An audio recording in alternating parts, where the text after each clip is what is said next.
Good day, everyone. I am Akinwale Basit. I'm here to speak about ethics, privacy, and security.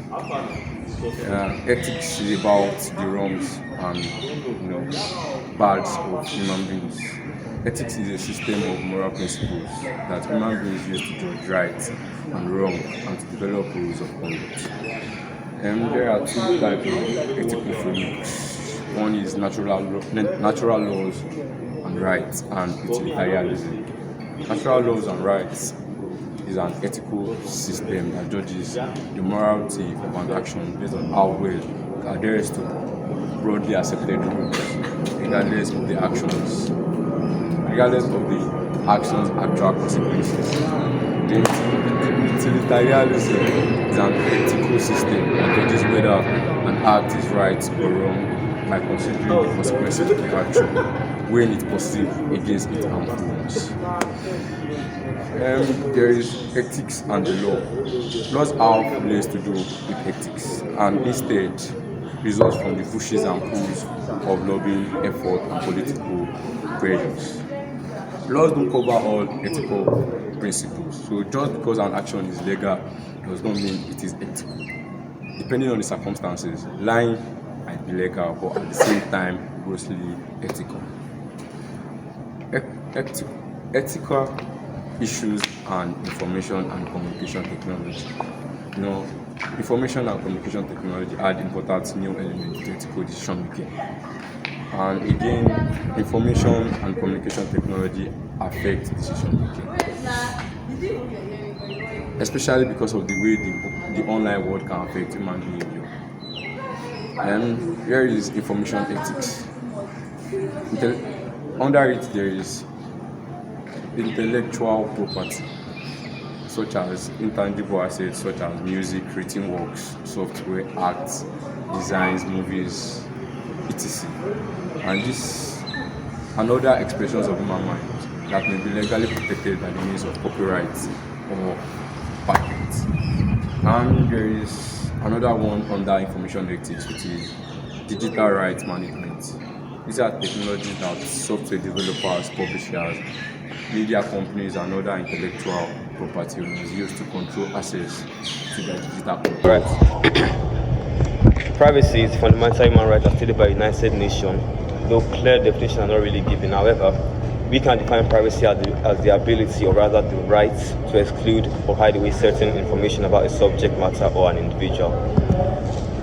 Regarding privacy, there are elements of privacy, various elements. There are numerous, but we'll mention just a few right now, such as right to anonymity, protection from unwanted searches or services, right to view and correct personal information, right to control use of personal information by third parties, right to be left alone, and protection against intrusion. Now, we move on to another section called information privacy. Now, what is information privacy? This refers to, or rather is actually concerned with protection of privacy, or rather protection of data about individual. Privacy in some cases can be viewed as sort of an asset, something owned by an individual, hence the term trading privacy. In our modern day, as a result of various technologies, our privacy can become an asset to us. It can be traded for convenience. Another view or side of privacy shows itself in the form of anonymity, which can both be a good thing or a bad thing. A good thing, the aspect of hiding minors, elderly people, and those who are in danger of being revealed on the internet. And a bad thing because it hides spammers and other fraudsters and things such as that. Any network or connection which is going to be done requires a connection to be made, a sort of digital handshake, which is where privacy comes in and actually being very important. When it comes to hiding privacy, things like proxies are used. Now, proxies help us hide our information when we try getting online. When a person tries coming online, they have to do a sort of a digital handshake in which they have to reveal their location and certain other things before they can get to their destination server. However, through use of a proxy, that information can be hidden. So to speak, a proxy can be seen as the middleman. However, the drawback to using a proxy is the aspect of trust. You need to trust the proxy you are using. Moving on from proxies, we then have to go forward to surveillance. Now, what is surveillance? Surveillance basically has to do with observation. The observation of a subject, an individual, or group of people for a specific purpose, whether it is people in the workplace or people outside the workplace for a specific purpose. It serves both a good and bad purpose, of course, frankly. In the good sense of it, in a work environment, you can catch slackers and thieves and things like that. However, in the bad sense, it kind of also causes issues such as it reduces morale of the workers because, frankly, they feel that the employer doesn't trust them, i.e., suggests a lack of trust. It can also cause the employee who are being surveyed to be put under stress, always knowing that they are being watched. Information security. Information security broadly encompasses the protection of an organization's information assets against misuse, disclosure, unauthorized access, or destruction. Like administrative and many technical aspects of information system, it draws on four familiar pillars, which are technology, processes, people, and data. Risk management. Companies spend millions of hardware-proof valves, video cameras, security access cards, and many other security precautions to protect their assets.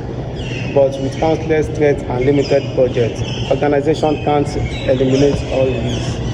Careful assessment to manage them takes a lot of resources. Identifying threats. Many threats to information security that arise both from inside and outside of an organization. They can be natural events or human-made, accidental or deliberate. Human threats, accidental misuse, loss or destruction by employees, consultants or vendor. Environmental threats. These are fire, war, earthquake, hurricane, and housing. Malware and bootnet. Human-made threat on server and computer every day with automated attempts to install all types of malware, malicious software designed to attack computer systems. The US Navy, for instance, sees over 100,000 attacks every hour, which is more than 30 per second, to help track down these malwares. Security software companies set up honest pros which are configured with specific vulnerabilities so they can attack different varieties of malware in the wild, study their properties and find out who started them. Assessing vulnerability. An organizational risk assessment must examine the vulnerability to determine how effective the existing security measures are. Like, for example, our employees ignoring warnings not to share password, or there is the information system maintaining log of every access attempt. Once vulnerability has been analyzed, the organization can evaluate, control, and fill in security gaps and protect against specific threats. Industry standards are often used for these steps, like, for example, including the federal guidelines for information security in government agencies and the security assessment questionnaire developed by the Payment Card Industry Security Standard Council for companies to operate e-commerce sites and accept credit cards. Administrative security controls. Administrative security controls includes all processes, policies, and plans the organization creates to enhance information security and ensure it can recover when damaged threats.